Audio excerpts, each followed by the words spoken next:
ఎవరో ఒక ఎమ్మెల్యే చేసిన వ్యాఖ్యలతోని మన కుట్ర సిద్ధాంతాలు అలగూడదు.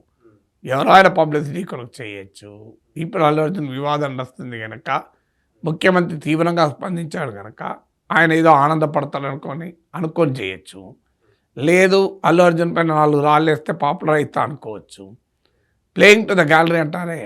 అందువల్ల ఒక ఎమ్మెల్యే అన్న మాటను తీసుకొని అది తెలంగాణ ప్రభుత్వం అంటున్నట్లు, తెలంగాణ సమాజం అంటున్నట్లు భావిస్తే అంతకన్నా మూర్ఖత్వం ఇంకోటి ఉండదు. ఇక ఆంధ్రాకు తెలుగు సినిమా పోతుందా అంటే తెలుగు సినిమా ఏమున్నది, అన్ని సినిమా హాలీవుడ్కు రావాలి ఆంధ్రాకు. ఎందుకు ఒక్క తెలుగు సినిమా రావాలి ఆంధ్రాకు? ఏం బాలీవుడ్ ఎందుకు రాకూడదు, హాలీవుడ్ ఎందుకు రాకూడదండి? సో అందువల్ల సినిమా తీయడానికి ఇప్పుడు మన వాళ్ళు వెళ్ళి అమెరికాలో, యూరోప్లో సినిమాలు తీస్తుంటే ఆంధ్రప్రదేశ్కి వెళ్ళకూడదని ఎవరంటారు చెప్పండి? ఇన్ఫ్రాస్ట్రక్చర్ క్రియేట్ అయితే ఎక్కడైనా పోయి సినిమాలు తీయచ్చు. రామోజీ ఫిలిం సిటీలో వచ్చి వేరే భాషలో సినిమాలు తీయడం లేదు ఎవరు. సో అందువల్ల మనం ఒక రాంగ్ నోషన్ ఉండకూడదు. పోటీ ఆంధ్రాకు తెలంగాణకు కాదు, ఆంధ్ర తెలంగాణ కలిసి ప్రపంచంతో పోటీ పడాలి. అందువల్ల ఇది అర్థం లేని ప్రేలాపనలవి. వాస్తవంగా కాంగ్రెస్ పార్టీ కూడా ఆలోచించాలి. ఇప్పటికే భారతదేశ వ్యాప్తంగా ఒక నరేటివ్ బిల్డ్ అయింది. కాంగ్రెస్ పార్టీ, కాంగ్రెస్ ప్రభుత్వం కావాలని సినిమా పరిశ్రమను టార్గెట్ చేస్తుంది అని ఇదొక నరేటివ్. రెండవ నరేటివ్ ప్రత్యేకంగా అల్లు అర్జున్, అక్కినేని నాగార్జున లాంటి వాళ్ళని టార్గెట్ చేస్తున్నారు, దీని వెనకాల ఆంధ్ర ప్రాంత నేతలు ఉన్నారు అని ఇదొక నరేటివ్. ఇక అర్నబ్ గోస్వామి లాంటి వాళ్ళైతే తలా తొక్కలే నరేటివ్ను. సోనియా గాంధీ ఆంటోనియో అని ఆమె ఇటాలియన్ పేరు పెట్టి పిలుస్తూ ఆమె హిందూయిజాన్ని టాలరేట్ చేయదు, ఈ పుష్ప 2లో హిందూయిజాన్ని సెలబ్రేట్ చేస్తుంది కనుక దాన్ని టాలరేట్ చేయలేక సోనియా గాంధీ రేవంత్ రెడ్డికి చెప్పి అటాక్ చేయించిందని ఇలాంటి తలా తొక్కలేని పిచ్చి ప్రలాపంలో అర్నబ్ గోస్వామి లాంటి వాళ్ళు మాట్లాడతారు. మరి అర్నబ్ గోస్వామికి అందులో స్మగ్లింగ్ని సెలబ్రేట్ చేసి ఎందుకు గుర్తురాలే? అందులో ఏదో హిందూ మతాన్ని సెలబ్రేట్ చేసింది మాత్రమే అర్నబ్ గోస్వామికి అర్థమైంది.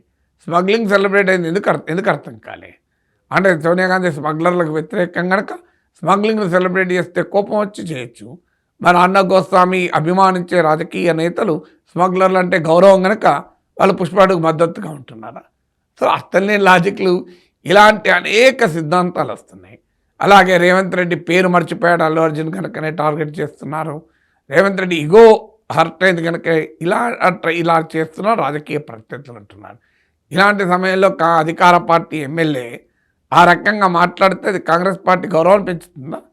కాంగ్రెస్ పార్టీకి వ్యతిరేకంగా, సీఎంకి వ్యతిరేకంగా ఒక ప్రజాభిప్రాయం బిల్డ్ అవ్వటానికి ఉపయోగపడుతుంది. మీరు సమాజంలో వెళ్ళి సర్వేలు చేయండి, చెప్తారు. ఇవాళ మొదట్లో వచ్చిన ఇది ఇంటెన్షన్ నిజమే కదా, సెలబ్రిటీ అయితేంది, కామన్ మ్యాన్ అయితేంది, ఎవరైనా చట్టం ముందు ఒకటే కదా, అయ్యో పాప అమ్మాయిల చనిపోయింది, ఈ సినిమాలకు ఓవరాక్షన్ ఎక్కువ అన్న జనం కూడా ఇవాళ గవర్నమెంట్ ఓవరాక్షన్ చేస్తుంది అంటున్నారు.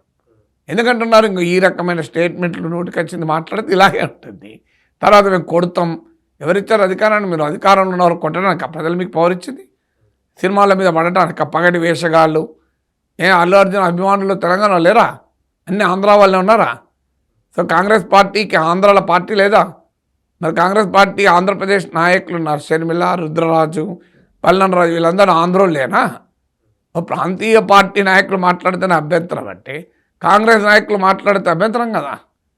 ఇప్పుడు మరి తెలంగాణ ఇప్పుడు రేవంత్ రెడ్డి వెళ్ళి ఆంధ్ర కొప్పుల రాజు గడవడారా? మరి ఆయన ఆంధ్రైనా కదా, ఆయన ఆంధ్రైనా అని చెప్పి ఆంధ్రోళ్ళు అంటారా? అసలు ఏ లాజిక్తో మాట్లాడతారండి? ఏ బేస్ లేకుండా జాతీయ పార్టీలు ఉండే నేతలు నోటికొచ్చినట్టు మాట్లాడితే ఆ పార్టీ ఎందుకు ఊరుకుంటుంది? ఆ పార్టీ గౌరవం అందుకే అంటారు ఎవరో, కాంగ్రెస్ పార్టీని దెబ్బతీయటానికి ప్రత్యర్థులు అవసరం లేదు, సొంత పార్టీ వాళ్ళు చాలని 100,000 గొడ్డలు పట్టుకొచ్చి నడుస్తూనే ఉంటారు కాంగ్రెస్ పార్టీని. సో ఇంతకన్నా మూర్ఖత్వం ఉంటుందా? మేము దాడి చేస్తాం, మిమ్మల్ని సినిమా యాక్టర్ల మేము దాడి చేస్తామని ప్రజలు ఎన్నుకున్నారా? మీరు ఈ రకమైన పనులు, అసలు ఇష్యూస్ వదిలేసి సినిమా యాక్టర్ల మీద దాడులు చేస్తాం, తెలంగాణలో సినిమాలు చేయొద్దు, బయట ఆంధ్రాలోకి వెళ్ళిపోండి అని ఈ రకమైన అరాచకమైన వ్యాఖ్యల వల్ల కాంగ్రెస్ పార్టీ గౌరవం మంట కలుస్తుంది.